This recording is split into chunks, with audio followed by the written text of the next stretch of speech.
அனைவருக்கும் என்னுடைய மானை வழக்கணத்தை தெரிவித்துக் கொள்கிறேன்.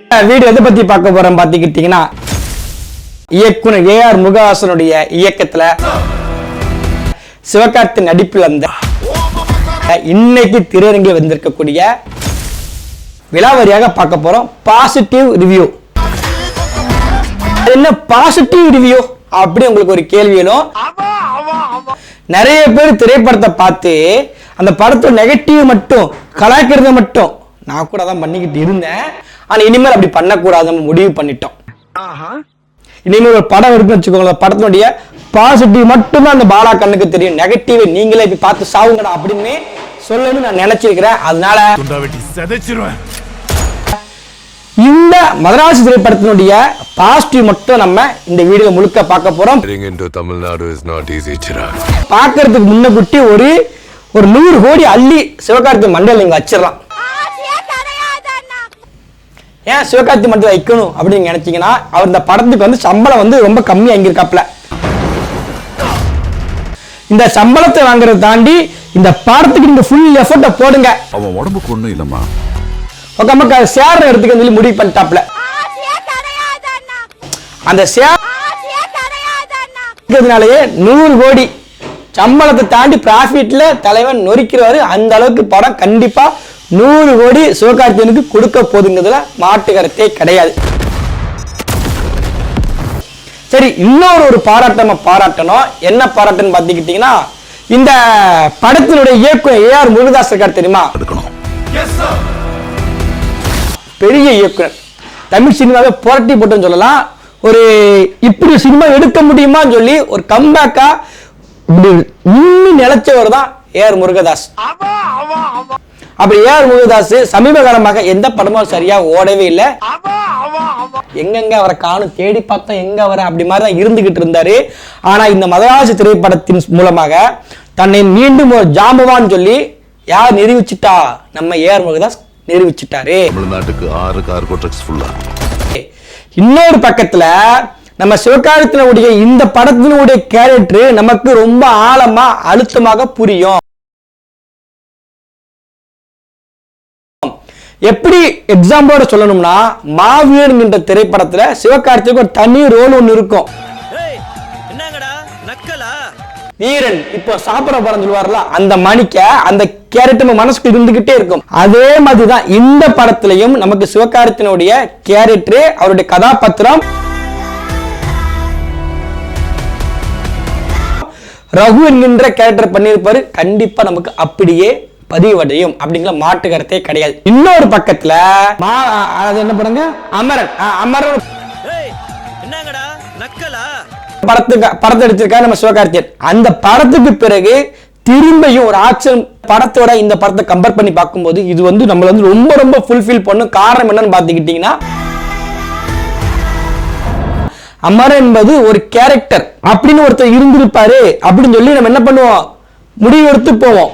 இப்படிதான் அவர் இருந்திருப்பாருங்க அந்த ஆர்மி மேன், அப்படி நம்ம நினைச்சு முகுந்த இருந்திருப்பாருங்க அப்படி நம்ம நினைச்சு போவோம். ஆனா இந்த படத்துல அப்படி கிடையாது. இது சிங்கிளாக சிவகார்த்திகேயன் எழுதப்பட்ட ஒரு ஸ்டோரி. சோ அந்த ஸ்டோரிக்குள்ள சிவகார்த்திகேயன் அடாப்ட் ஆயிருக்காரு. முடிஞ்சா தோடுறா. சோ ரொம்ப சூப்பராக இந்த படம் அமைஞ்சிருக்கு அப்படிங்கிறத மாட்டுக்கிறது கிடையாது. இது எல்லாம் ஓகே. இப்ப படத்தினுடைய கதைக்குள்ள போக போறோம். இப்பதாண்டா உள்ளே போறோம். சரி, இந்த படத்தினுடைய கதை என்ன பாத்துக்கிட்டீங்கன்னா, நம்ம தமிழ்நாடு இருக்கலாங்க, எல்லாரும் என்ன பண்றாங்க, ஓட ஓட வெட்டிட்டு இருக்காங்க. என்ன இது, எங்க ஆளுக்குள்ள லவ் பண்ணிக்கிட்டு இருக்க, எங்க ஆளுக்குள்ள லவ் பண்ணி வெட்டிர வெட்டி கொலை பண்ணிரு அப்படின்னு சொல்லி ஓட ஓட வெட்டிட்டு இருக்காங்க. அப்ப என்ன பண்ணிட்டாங்க, இனிமேல் தமிழ்நாட்டு மக்களுக்கு அருவாள் இருக்கு, நாங்க என்ன பண்ண போறோம்னா எல்லாருக்கும் துப்பாக்கி கொடுக்க போறோம்னு சொல்லி துப்பாக்கி வந்து ஒரு கண்டன்ல வந்து இறங்க போகுது. அத நம்மளுடைய போலீஸ் டீம் இருக்கு அப்படின்னா எல்லாரும் வந்து நம்ப மாட்டாங்க. வழக்கம் போல போலீஸ் டீமே வந்துகிட்டு இருக்கு, இந்த மூணு புதுசா பண்ணுவோம்னு சொல்லி என்னைய உள்ள இறக்குறாங்க. அது ஒரு போலீஸ் குரூப். நீங்க சாக்காயாதீங்க, என்னைன்னு உடனே கண்டுபிடிச்சிருவாங்க, உடனே ஸ்பாட்டுக்கு வந்துடுறாங்க. அதுதான் இல்ல, அதுவும் நம்ம ஊர் மாதிரி ஒரு போலீஸ் பிரிவு தான். எல்லாம் முடிஞ்சதுக்கு பிறகுதான் இந்த ஆம்புலன்ஸ் தூக்கிட்டு போறதுக்கு, செத்து போனதுக்கு அடக்கம் பண்றதுக்கு, கொல்லி வைக்கிறதுக்கு, கண்ணீர் சிந்ததுக்கு தான். இதுவும் வழக்கம் போல லேட்டாக தான் வரீங்கிறத நீங்க மனசுல வச்சுட்டு போய்க்குவாங்க. சரி, இப்போ இந்த NIA டீம் என்ன பண்றாங்கன்னா, நம்ம இந்த கன்னு வந்து தடுத்து நிறுத்த போறாங்க. இதுக்குள்ள எப்படி சிவகார்த்திகேயன் போறாரு அப்படின்னு பாத்துக்கிட்டீங்கன்னா, அவருக்கு மிகப்பெரிய அளவுல காதல் தோல்வி. அவர் வந்து அவருடைய காதலை விட்டுட்டு போயிட்டா. அந்த விட்டுட்டு போனதுனால தற்கொலை பண்ணக்கூடிய சூழ்நிலைக்கு எப்போ பார்த்தாலும் சாவ போறேன், நான் செத்துருவேன் மனநிலையிலே சிவகார்த்திகேயன் இருக்காரு. அப்படி சாகதானே போற, எங்க NIA கூட நீ வா, நீ அங்கே போய் செத்து போன்னு சொல்லி ஐடியா கொடுக்குறாங்க. அதுக்குள்ளதான் நம்ம சிவகார்த்திகேயன் உள்ள போற சாகிறதுக்காக. அங்க போனது இப்ப கூட ட்விஸ்ட் என்ன, அது வந்த டேம் என்ன, எப்படி டேன் ஆச்சு, எப்படி அவர் கையில் துப்பாக்கி வந்துச்சு, எப்படி வித்தியுத் வந்து பல்டி அடிச்சாரு அப்படிங்கறதான் மொத்த கதையே. இந்த படத்துல வந்து கதையை ஒன்லைனா பார்க்கும்போது நல்லா தான் இருக்கும். அதை தாண்டி இந்த படத்தை நமக்கு வந்து இன்ட்ரோலுக்கு பிறகு செகண்ட் ஹாஃப் வரை கொண்டு போனது எதுன்னு பார்த்துக்கிட்டீங்கன்னா, அவருடைய காதல் மாலதி மாதிரி. அந்த மாலதியை துண்டு துண்டா வெட்டி செதைச்சிருவேன். மாலாக்கா கிடையாது, மாலதி. அந்த மாலதின்ற கேரக்டர் தான் நம்மள ஒட்டுமொத்தமாக எங்க கொண்டு போயிருக்குன்னா, 2வது கட்டத்துக்கு இன்ட்ரோ வரைக்கும் நம்ம கொண்டு போகும். இப்போ உங்களுக்கு நான் புரியுற மாதிரி சொல்றேன்னு வச்சுக்கோங்களேன், இது நமக்கு புரியவும் செய்யும். எப்படி சிக்கிரிக்கம் பாத்தியாப்பா. அதாவது நம்ம ரெட் டோல் திரைப்படம் இப்ப சமீபத்துல அந்த சூர்யா அவர்களுக்கு வந்து அவருடைய கேரக்டரை மூவ் பண்றதுன்னு பாத்துக்கிட்டீங்கன்னா, அவருடைய காதல் மட்டும்தான் இருக்கும். அவர் வந்து எவல்யூஷன் ஆகிக்கிட்டே இருப்பார், ஒவ்வொரு கட்டத்துக்கு ஒவ்வொரு மாதிரி போய்கிட்டே இருப்பார். அதுக்கெல்லாம் காரணம் யாருன்னா, அவருடைய காதலை ப்ரூவ் பண்றதுக்காக தான். அப்ப அது நமக்கு ஆடியன்ஸா உட்கார்ந்து நம்ம பார்க்கும்போது அது நமக்கு கனெக்ட் ஆகும். பார்த்தீங்கன்னா சத்தியமா கனெக்டே ஆகாது. ஆனா இந்த படத்துல பாத்துக்கிட்டீங்கன்னா, இவர் காதலிக்காக மட்டும் எல்லாம் பண்ணிக்கிட்டு இருக்காரு. நமக்கு கனெக்ட் ஆகாத பாத்தீங்கன்னா கண்டிப்பா கனெக்ட் ஆகும். அந்த அளவிற்கு ரொமான்ஸ் இல்லாட்டாலுமே எங்க மாலதி அக்காக்காக எங்க ரகு அடிச்சு இறங்கி அடிப்பாருங்க அப்படிங்கிற மாதிரி நொறுக்கி இருப்பாரு. படத்துல வில்ல இருக்கா திரும்ப வித்தியுத் வந்து பேரு விராட், ஒரு பேர் வந்து சரிங்களா, விராட் என்னங்க விராட்டுக்கு அப்பன் சச்சி வந்தாலும் பரவாயில்லங்க. எங்க ராகுல் இருக்காருங்க மாதிரி எங்க ரகு வந்து என்னவெல்லாம் பண்ணுவாருங்க அவரு மாலதி அக்காக்காக அப்படிங்கிற மாதிரி. தலைமை வந்து பல இடத்துல வந்து நம்மள நம்ப வச்சிருப்பாங்க. அந்த கேரக்டர் வந்து நம்ம நம்ப வச்சிருப்பாங்க. நம்புற மாதிரி அங்க இருக்குது. அதுதான் ரொம்ப ரொம்ப முக்கியம் இந்த படத்துல வந்து. அப்படி இந்த படத்தின் மூலமாக சிவகார்த்திகேயன் அவர்கள் மாலதியினுடைய காதலாக இருக்கட்டும், நமக்கு ஒரு என்டர்டெயின்மெண்டாக இருக்கட்டும், அதை எல்லாத்தையும் தாண்டி அவருடைய நடிப்பு, அவர் அடிப்பாருங்க, அப்படி அடிக்கிறதாக இருக்கட்டும், அவருடைய சின்ன பிளாஷ்பேக்காக இருக்கட்டும், அவர் ஏன் இப்படி ஆனாரு, எதற்காண்டி மாலை விட்டுட்டு போனாங்க அப்படிங்கிறது எல்லாமே இந்த படத்துல நமக்கு ஈஸியா புரியுற மாதிரியே இருக்கும். சரி, இந்த படத்துல கமர்ஷியல் படம் தானே, படத்துல மைனஸ் இருக்கா அப்படின்னு பார்த்துக்கிட்டீங்கன்னா, படத்துல மைனஸை தாண்டி இது ஒரு கமர்ஷியல் படம். கமர்ஷியல் படத்துக்குள்ள என்ன இருக்கணுமோ, ஒரு ஃபேமிலி ஆடியன்ஸாக எது பிடிக்குமோ, ஒரு ஆக்ஷன் சீக்வன்ஸா இந்த படம் வந்திருக்கு. ஸோ இந்த படத்தை சின்ன குழந்தைங்களும் பார்க்கணும், குறிப்பாக சிவகார்த்திகேயனுடைய ரசிகர்களும் பார்க்கணும். அப்ப அவங்களுக்கு பிடிக்கிற மாதிரி இந்த படம் அமைஞ்சிருக்கா பார்த்துக்கிட்டீங்கன்னா 100% அமைஞ்சிருக்குன்னு சொல்ல முடியும்.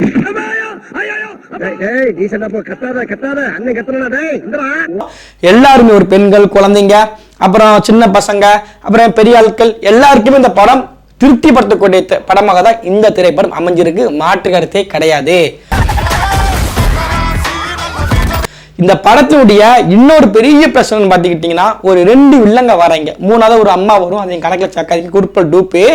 அந்த 2 வில்லைங்களும் எப்பா வித்தியுத்லாம் என்ன மனுஷன்பா. துப்பாக்கி அவன் கையில இருந்தாலும் வில்லன் நான் தான்டா. நொறுக்கி எரிஞ்சிருப்பார். அதுக்கும் ஒரு 2 இடத்துல பிஜிஎம் போட்டிருப்பாரு பாருங்க. அனிருத் படத்துல வந்து எத்தனை பேர் இருந்தாங்க ஹீரோ மாதிரி நமக்கு தோணும். சிவகார்த்திகேயனா, வித்தியுத்தா, இல்ல அவருக்கு ஒரு ஃப்ரெண்டு ஒருத்தர் அவரா, இல்ல அனிருத்தா, இல்ல ஏஆர் முருகதாஸா, யாருதான்ப்பா ஹீரோ அப்படின்னு சொல்ற மாதிரி எல்லாருமே பெர்ஃபார்மன்ஸ்லும் சரி அவங்களுக்கு கொடுக்கப்பட்டதை ரொம்ப ரொம்ப சூப்பரா பண்ணியிருப்பாங்க. அதுவும் குறிப்பா வித்தியுத்துக்கு ஒரு ஃபைட் மூலமா ஒரு ஃபைட் வரும். அந்த ஃபைட்ல பிஜிஎம் என்னங்க, என்ன பிஜிஎம், அதே மாதிரி என்ன கிளைமேக்ஸ்ல ஒரு சிவகார்த்திகேயன் அவர்களுக்கும் வித்தியுத்துக்கும் ஒரு ஃபைட் நடக்கிற மாதிரி ஒரு சீக்வன்ஸ் நடக்கும். அப்போ ஒரு பிஜிஎம் போட்டிருப்பார்.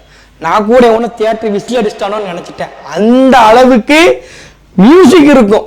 சூப்பராக போட்டிருப்பார் மியூசிக்லாம் வந்து. அதை தாண்டி நடித்த நடிகர்கள் விஜுலாம் நொறுக்கியிருப்பார். உட்காந்து அங்கங்க நடந்தாலும் அவருக்கு சரியாக யூஸ் பண்ணட்டாலும் அந்த கதைக்கு அது போதும் அப்படிங்கிறத அவர் வந்து சூப்பராக பண்ணி கொடுத்துருப்பாரு.